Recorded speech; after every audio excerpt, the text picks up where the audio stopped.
เทพสมพรนะครับเทพสมพรสุดยอดมากๆครับลำตัวการตกแต่งบังไฟบนฐานเสร็จสับเรียบร้อยนะครับ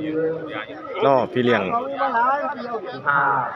บอกกล่าวเจ้าที่เจ้าฐานถอยออกจากฐานหมดแล้วนะครับตอนนี้ความปลอดภัย100%แล้วมาลุ้นกันนะครับมากหน่อยซ้ำใดนะครับ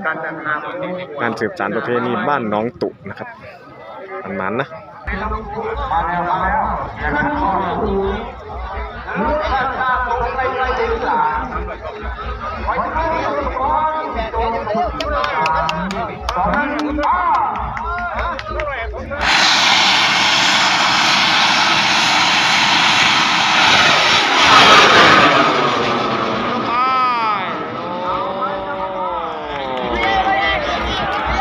ขึ้นง่ามครับ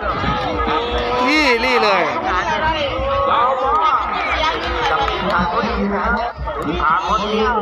สุดยอดมากๆนะครับเอาลุ้นกันไปนะครับ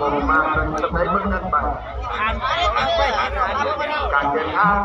สวยงามมากสวยงามมากไหลมา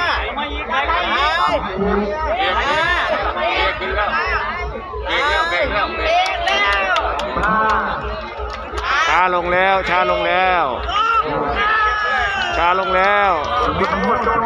ตีลังกาเวฟโอ้สูงครับ